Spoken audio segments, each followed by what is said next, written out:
Welcome to another edition of the Civ Battle Royale. It's a new year, a new hope for some more carnage.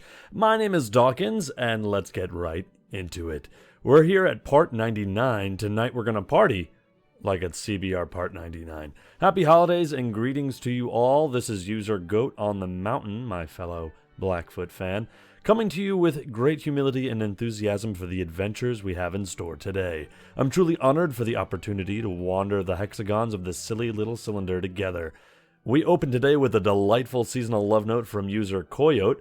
As requested, this one has been printed and colored by my excitable 4-year-old daughter. She declared herself a Carthage supporter because Hannibal looks funny and it's good to throw elephants at bad guys. Truth. Behold, the glory of user Spherical Melon's tile-accurate-ish city and puppet map. Where will all those painstakingly drawn lines shift over the coming 10 turns? Only the Norns know the answer. The power rankings are out, and surprise, surprise, the boars are still set to be number 1. But they could be in for trouble if Brazil keeps filling their land with peacekeepers, quote-unquote. We've seen it before in other AI battles where Civ will build so many units that they have nowhere else to go. If Brazil is able to declare war on the boars, they might be able to consume them. And wow, that would be a complete turn of events considering they moved up to, rank 2 after not being considered a contender for a long time. Brazil could change the face of the cylinder forever.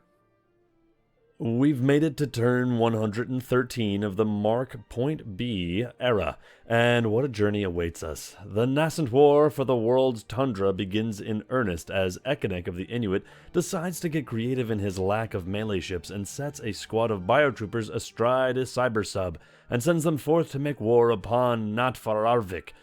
Leery of the rampant nuking out of existence in other parts of the cylinder, Ingolfur of Iceland preps 2 settlers to backfill the mellifluous Flock a dollar.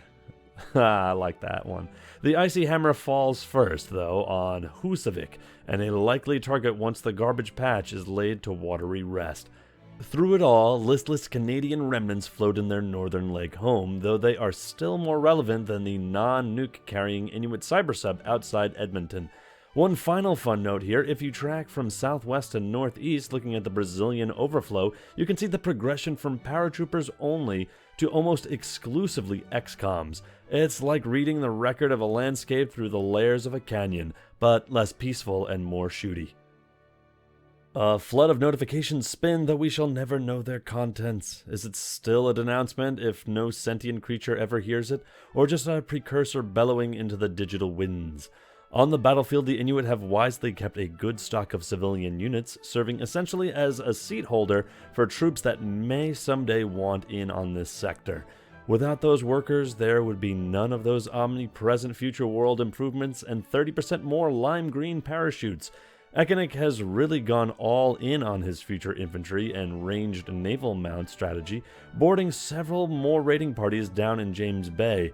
The robots can probably stay hidden, but I have to assume breaching to allow the bio units to breathe will rather diminish a cyber sub's stealth capabilities. It's strangely empty around Selphus, but Ingolfur may have accurately decided it's both cheaper and safer to simply wait 3 turns for Crowfoot and Pedro to garrison and region rather than try to protect itself. Less efficient is his air force, which does not exist in this slide, despite cities and carriers capable of supporting a full 162 bombers. Yes, 162. Jeez. A friend of mine in the U.S. Navy, now retired, used to enjoy asking people how many aircraft carriers the United States has, just to get a sense of how much or little they understand about armed forces. The answer is 10.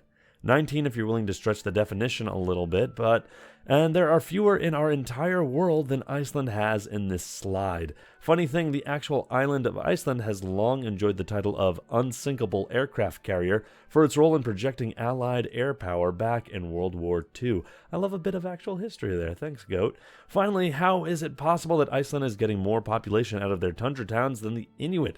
I know there are a lot less dense people in there, but it really feels like Ekenek is dropping the ball. Come on. Europe, where strange blonde figures battle over the ancestral homes of nations now remembered only in the names that still dot the scarred countryside. Once again, the bio and robot infantry of Iceland enjoy a qualitative advantage over Sweden's organic troops.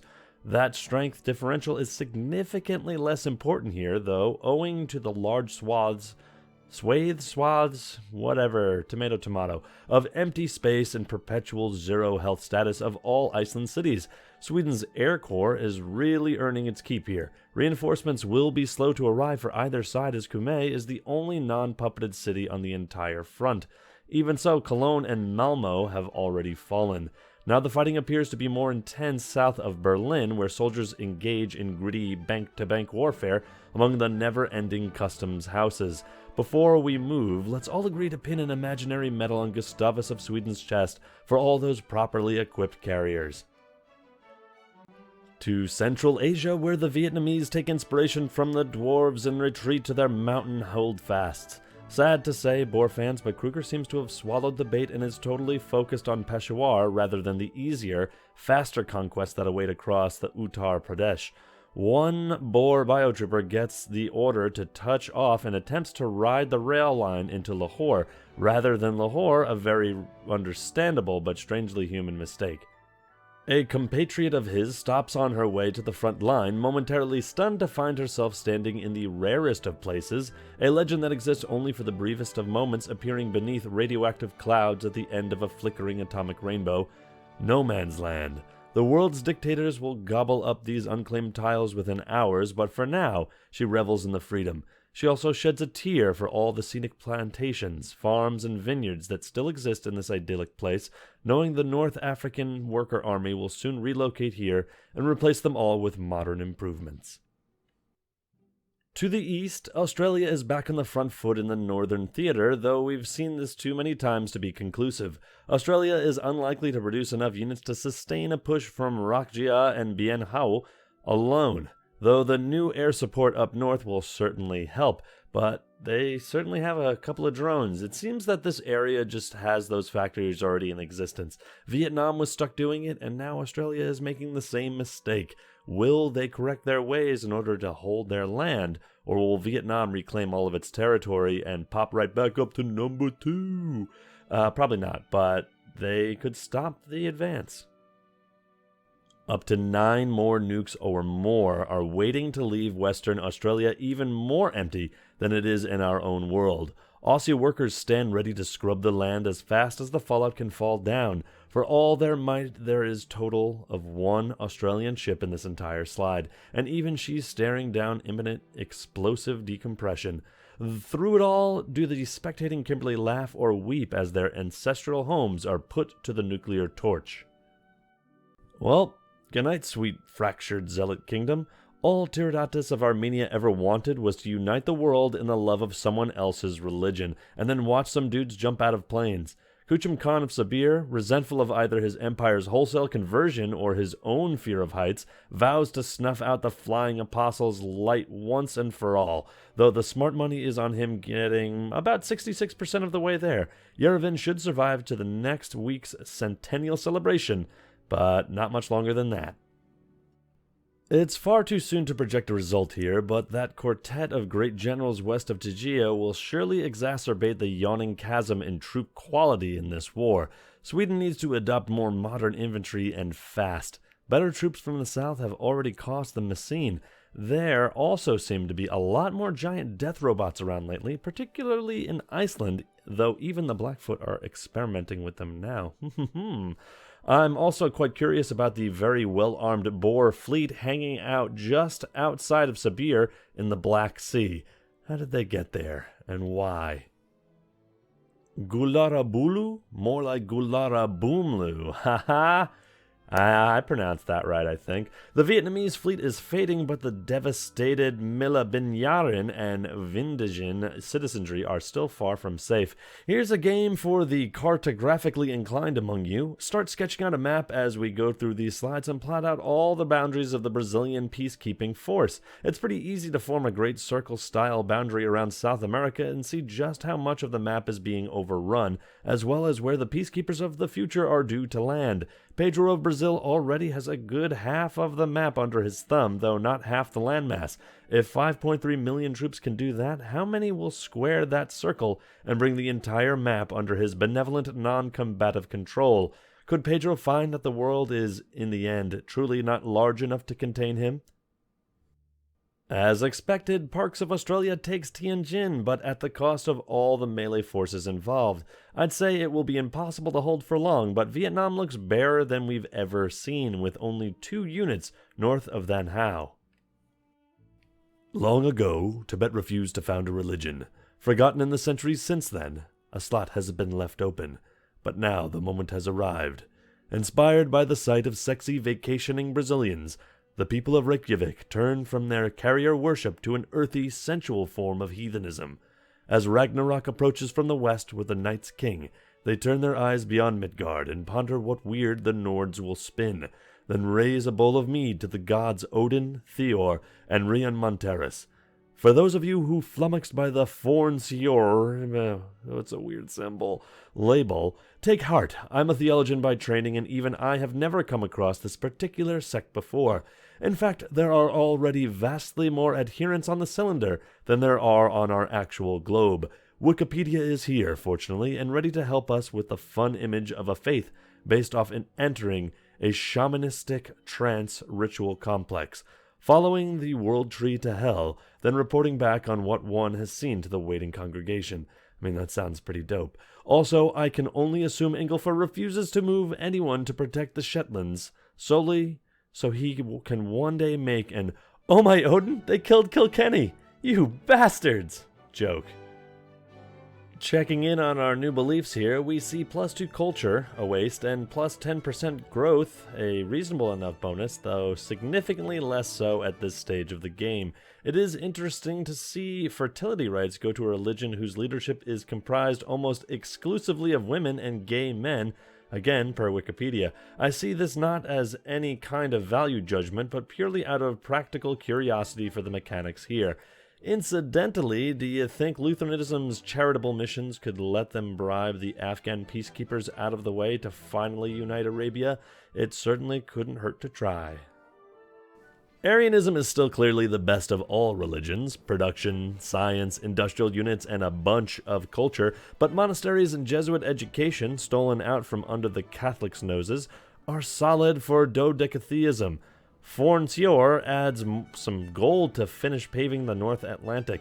One must wonder whether the Australian Boer coalition against Vietnam is actually a religiously motivated crusade. If so, the Trungs of Vietnam and their Theravada Buddhist cohorts must have offended the primacy of Christ, for the Blackfoot Aryans have felt no compulsion to join their Catholic and Lutheran cousins in battle. Helpfully highlighted here, Sejong of Korea will show Trigger Darkhan of Yakusha mercy, leaving his descendants to ride out Ragnarok beneath the Arctic ice. Now the Korean despot just needs to push the Mongol advanced destroyer out of the way to stake his claim to longest aquatic road. Meanwhile, aboard the orphan Yakut sub, years pass. The residents mingle, fall in love, marry, and procreate, grow old and leave the sub to the next generation, and the next, and the next. Boredom overwhelms, and the descendants of the great leader finally dream up a simulated spheroid where doomed and fictitious civilizations dance and slaughter for the sub's delight. After years of careful effort, desperate bug fixes, and frighteningly, why can I say that? Frighteningly intense devotion, the Boers win. Fuck. Aussie Flotsam swirls around Kanaohe, where Kamehameha of Hawaii enters the information era, meaning they've finally discovered robots, lasers, or cell phones. Personally, I believe the Hawaiians' continued survival to be the result of a loophole, a dropped bureaucratic stitch somewhere in the Australian government. The Aloha Warriors certainly aren't complaining. They celebrate with a pair of great musicians who will surely soothe the world with their dulcet ukulele ballads in the years to come. Despite their dire straits, Armenia still has a nearly full carpet. Unfortunately, it's about the size and effectiveness of a welcome mat, but at least Kuchum will have something to wipe his feet on once he moves toward the ancient capital. Yerevan and Bukhara are both on borrowed time. Bukhara may look safe, but the backdoor squad out of Carrollton will show no mercy. Even so, bold troopers have drifted over the mountains to sack citadels outside Tashkent and Merv, tearing down the ancient fortresses in a suicidal declaration of resistance to the hordes of robots and mech artillery funneling south. Cumae has been demilitarized, cities swap, Malmo, Messine, and Hamburg all go to Sweden, and the war for Europe shifts north. Pedro cares not. Whether the lion or rune flies over those provincial capitals, the bright green brigade will rule the streets and hills. Mech artillery, which look an awful lot like they ought to be melee-capable spider tanks, sadly are not and cannot, meaning Hafnarfarjr is safe. There is certainly movement on this front, but so far it's all just noisy bombing runs and the fleet's still feeling one another out. You can look to the south that St. Louis has been captured by the Inuit, meaning most of continental America has been taken by the Inuit. All they need left is, I think, is that Newfoundland? What is that? I don't know my Canadian geography, but there's not much left for the Inuit to do. Forncior reforms with the theological equivalent of goddess of protection. Is that really a great call? I mean, who could stand to benefit from Arianism's plus 1% production bonus per follower more than the spread out island empire facing down potent enemies on both sides? Pride will be the death of you, Ingolfer. If you knew it was likely your last night on the cylinder, what would you produce? One last unit for a kamikaze charge? Wealth to take with you into exile? A sub with which to escape the city? Tiridates chooses a nuclear plant, leaving a clean, lasting energy source for Kuchum as a housewarming gift to fuel his next conquest. Meanwhile, the remaining Yerevanis write, paint, and compose their final opuses and lament the nearly born great musician who will now likely never take up his synth-axe drum tar to tour the future world. Across the battlefield, Tiamin holds up a dark mirror to Armenia's idealism. While one ageless lord accepts defeat with grace, the other knows only hellfire. Here, too, the sculptors form and the musicians play in their respective guild halls, but in Sabir the uranium will not slowly fuel the city, but rather fall and flash in a heartbeat to burn one out. 34 potential nukes, unguarded but for a few fighter wings and the scattershot cyber sub, drift towards the tired Western Australian provinces. There is no formation here, no grand plan, just endless drifting hulks, crewed by the walking dead, swirled by an uncaring current towards unwitting targets. Through the fog of war they come. The Kimberley see and step aside. They could easily form a neutral unit chain south to the ice and keep peace for their ancestral home, but race memories of dead-eyed diggers linger, etched anew in each successive generation through grad school textbooks and chilling bedtime tales, and so they simply watch the dread raft fleet past. Hamburg goes back to Iceland, but the Swedes now hold unchallenged sway over the North Sea, while no one can claim a firm hold on Northern Europe. That may change soon, though, as the Lion finally splices together his first biotroopers. Gustavus already fields as many as Ingolfer commands bio and robot divisions combined. I'm not generally a betting woman, but I'll throw down a sawbuck on the Swedes to come out ahead here, barring a repeat of Sabir's intervention last go around. Did someone fiddle around with the AI during the reboot?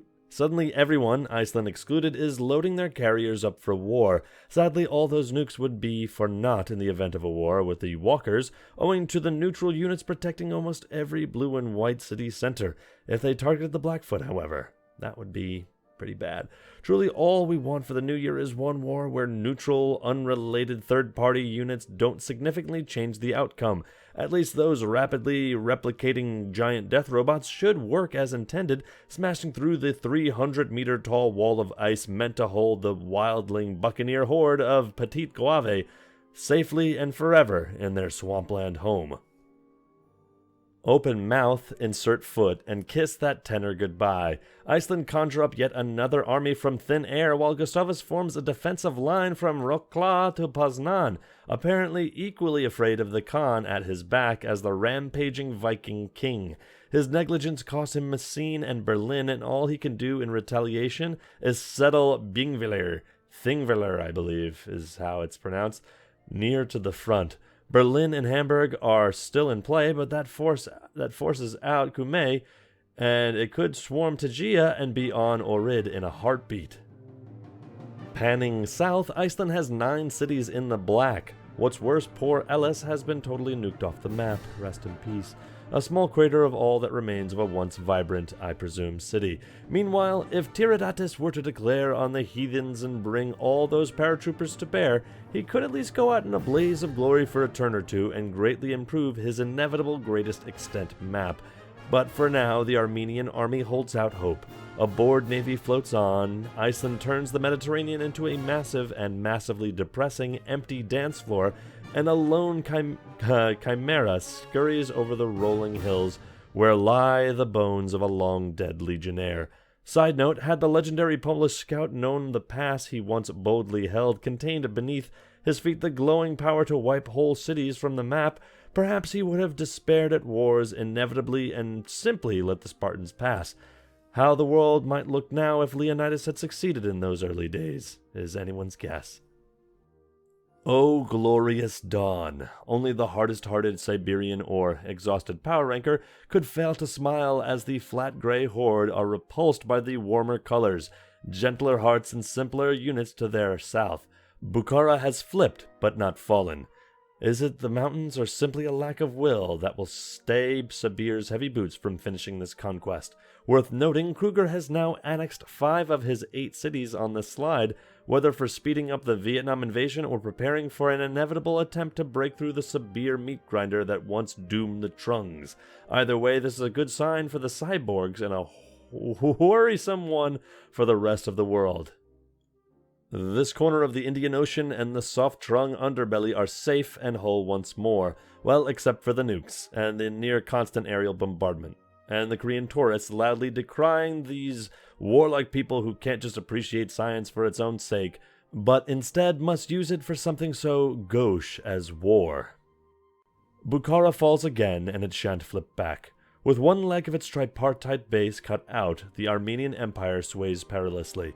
The Boers and Swedes care not, too focused on rushing to their own wars to appreciate the tragedy before them, the birth of a rump state. To the northwest, Sabir proves once more that no one recarpets like the double K. Wow, Kruger ought not to turn his back if he wishes to keep his latest spoils. The Tegea offensive quickly peters out for Ingolfer, and the Swedes will retake it immediately. The Vikings reform his army in the Low Countries, eager to harrow the retaken Berlin and defend the latest flashpoint at Hamburg. Meanwhile, the Swedes seem more eager to pounce on the aforementioned Tegea and the once safe Munich. It's amazing how much this conflict shifts, with hotspots moving north to south, the lines bulging and bowing east and west.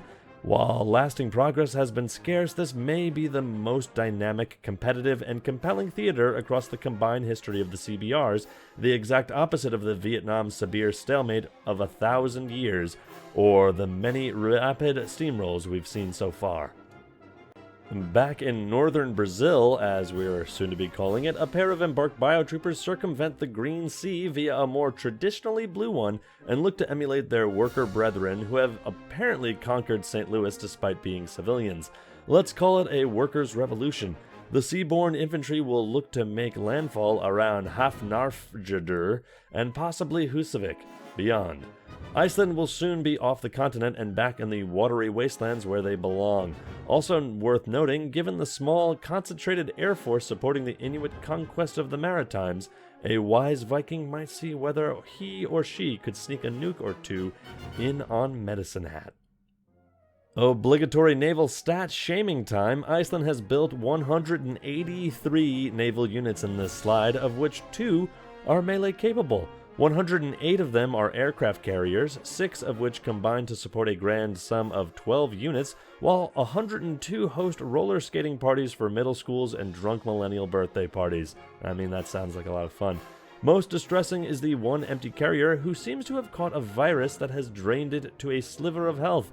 If only it were contagious, we might see a meaningful reduction in turn processing times and a new, more potent Icelandic navy born from the wreckage. Aside from the 2 advanced destroyers present, there are actually 2 other conquer-capable units present here. The first, a squad of paratroopers marooned in a foreign land, but the second is a lost privateer from the before times. The doomed ship creaks with age in an endless gray sea, stuck fast in a traffic jam that has lasted 1,000 years and will last 10,000 more. Generation after generation of sailors have been born and raised on stories from simpler times, stories about when this waterlogged hulk was sleek and new. The pride of the 7 seas and the seas themselves, open seas where a ship might chart its own course from port to port. The stories are moving, but the privateers are not, and tonight they pass another watch, staring up at the narrow spray of stars between the canyon walls of a nuclear-powered behemoth, and only in their dreams are they free. To Europe! Here at last things move. Another overnight miracle army spawns out of Cumae, and Tegea and Munich are once more in the yellow.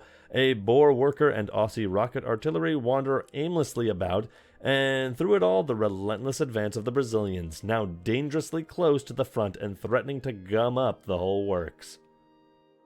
Didn't we just see the slide? The piggyback brigade closes in on Hafnarfjörður while the Vikings fall back to Keflavik. No one seems even the slightest bit interested in contesting Greenland, though Ekenik surely could fill in some of the space between those well-spread cities with any of the 10 settlers he has at the ready. The only problem is capturing the region first. He's going to need to figure out the puzzle of the Dragon Claw to enter the barrows of Greenland if he wants to continue making gains. All has been quiet on the Vietnamese-Australian front as both sides seem content with where the borders have settled in Asia. Australia has their beachhead and continental credibility, and the Trungs have stopped a potential catastrophe. Only the disputed city of Hoi An, just now taken by a strange suited man, remains as a barrier to peace. Australia actually has a couple of those cool retro power armor infantry kicking around, with another set up in Vagan.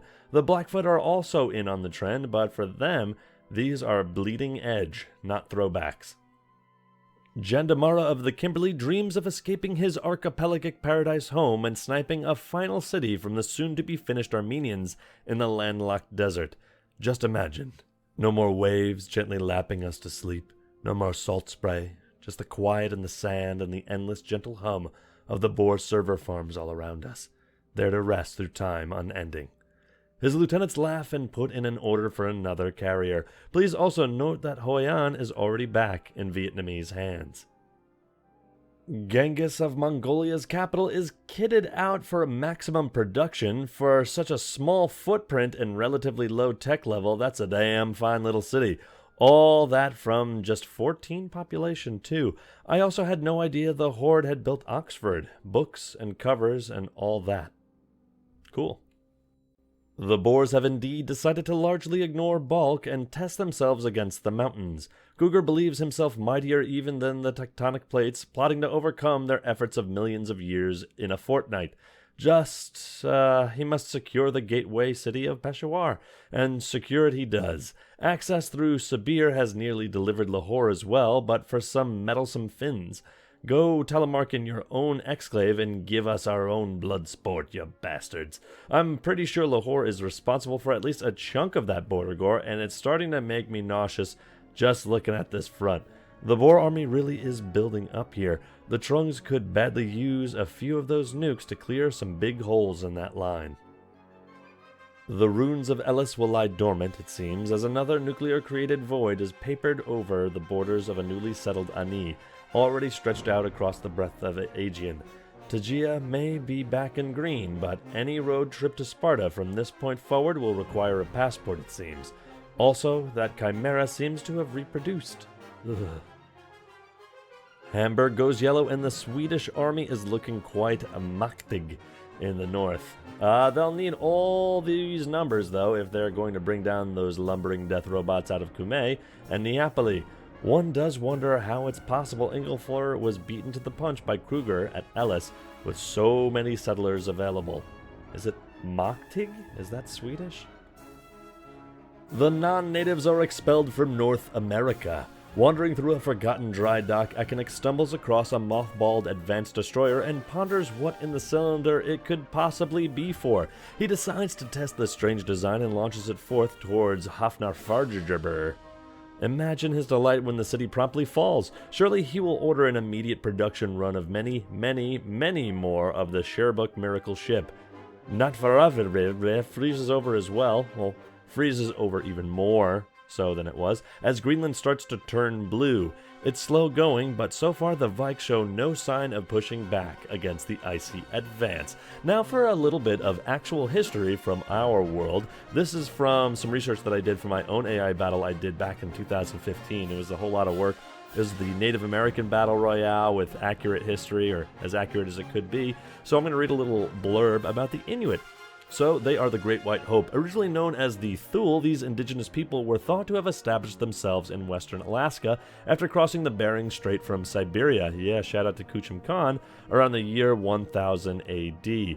These powerful warriors spread their influence across the Canadian North, as they are in the cylinder, reaching Greenland by the 13th century. Evidence suggests that the Inuit were in contact with the Vikings, who had formed their own settlements in Greenland in the 11th century. The Vikings called them the Skerling, which means barbarian in Old Norse.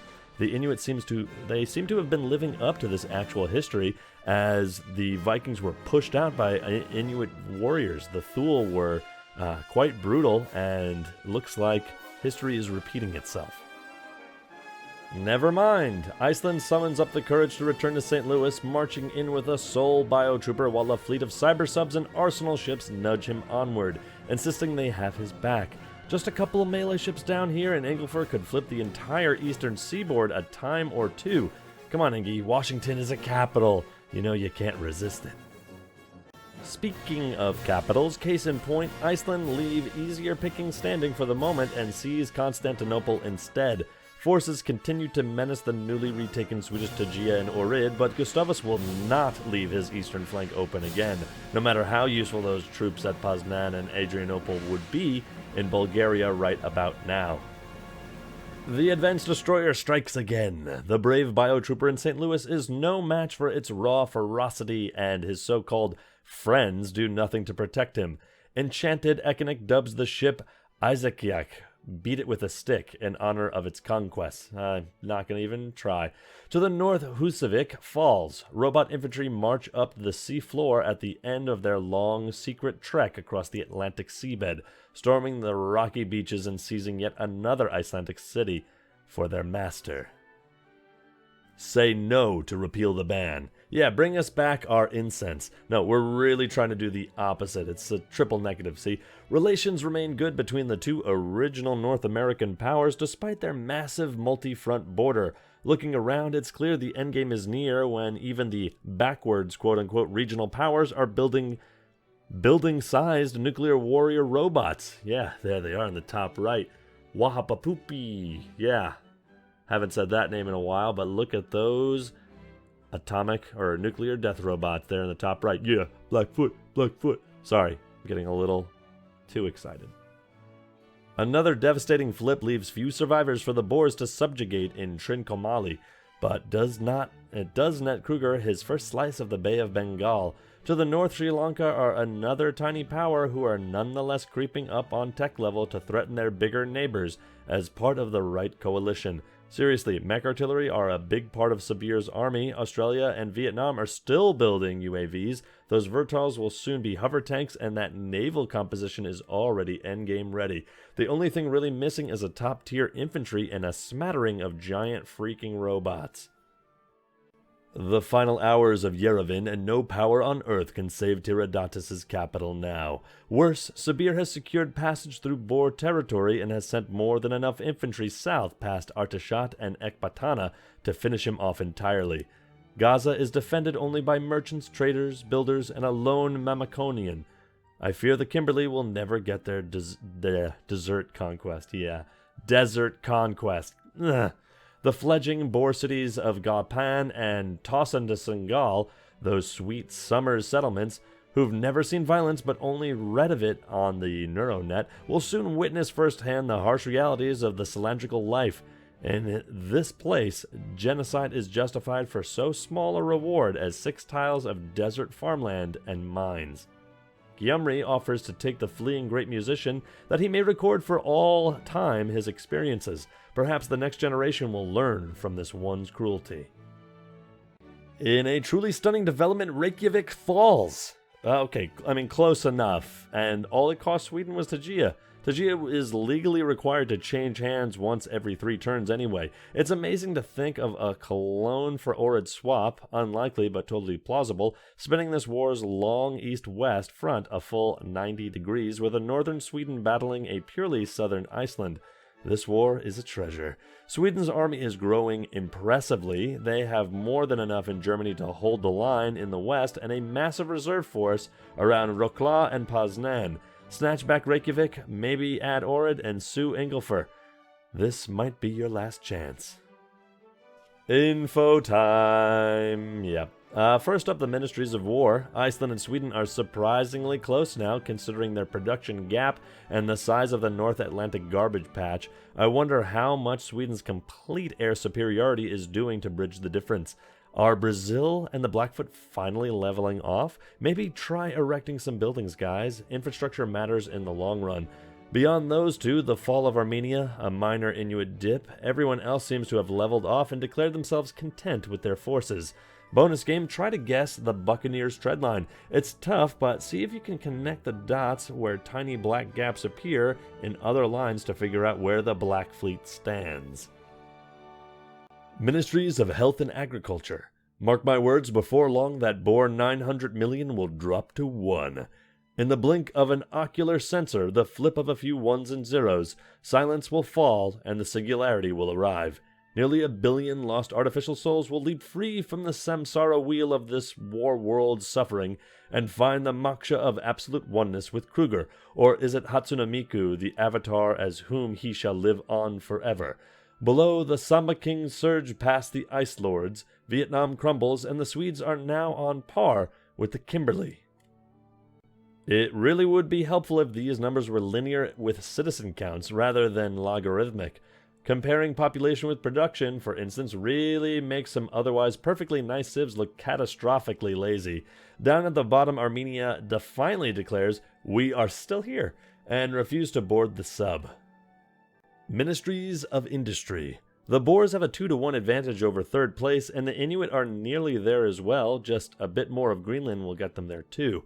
It looks like we have 3 clear ties here, with a top 2, numbers 3 through 8, and then the bit players with 3 mini-tiers that only matter when contrasting the lesser parties with one another. In practice, though, wars like Sweden-Iceland do show that it pays never to go completely reductionistic with production and war prowess. 26 million Mongolians, 1,400 hammers. 4 million Armenians, 92 hammers. 40 million Hawaiians, 84 hammers.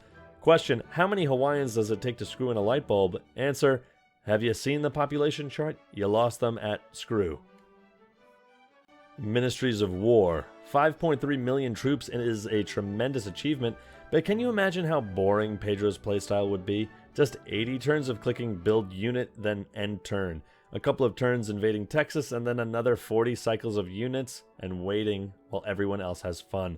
The Blackfoot creep up to the big 3. Another week, another part of the Crowfoot executing his strategy of just don't give anyone any reason to mention me ever, and we'll be aces to perfection. The etymology of the Blackfoot name is clearly a long-lost bit of trivia in this world, every bit as quaint and forgotten as cooking fires themselves. Vietnam is in 12th place, but really the gap between Australia in second and their slot isn't nearly as large as one would expect. By the same token, the Trungs must balance confidence against Oz with concern for their smaller neighbors. Australia outnumbers the Sisters by about the same ratio as the Sisters outnumber Parakramabahu, or Parabla of Sri Lanka. Vietnam supporters should be proud of their defensive accomplishments, but also cognizant that they would be a military underdog to a Sri Lanka-Kimberley alliance. Wait, so what were all those notifications for each turn if not denunciations? When did the cylinder get so polite? Christians and North American Christian adjacent heretics outnumber heathens 7-1 and heathens 110-1. Again, let's salute Tibet's failure as it has allowed this late-game religious surprise. But where in the world did the 7th slot come from? Who will join the faith game next? We'll have to wait to find out. Fornsjor has a chance to sweep Europe if they can hold off the Aryans to their west, and the Catholics and Lutherans focus all their missionary energy on battling one another in the Fertile Crescent. Yes, I know that's not how religious pressure works, but come on, isn't it way more fun to imagine that way? More pressingly, we leave you all with the greatest mystery yet to come to the CBR. Huge swaths of cities have been swept from the globe, including the holy Ciudad Juarez, much of former Mexico, and the entire Sahara, pieces of the outback, and a few small patches of Central Asia. Could the rapture have come to the world where literally no one believes in the rapture? Or is it Gran Colombia, returned from hell, to wreak havoc upon a new cylinder? Tune in next time for answers to these mysteries and more on the upcoming 100th episode of the Civ Battle Royale. This has been user Goat on the Mountain, and if you've made it through all 6,000 of these words and more since I added more ad-lib crap, enjoy a nice New Year's scotch on me. Thanks, Goat. I appreciate your work. It was actually pretty fun to read. You're very, very good at doing words good and stuff. Well, anyway, good night from Goat, and from me, Dawkinzz. Happy New Year, and we'll see you next time.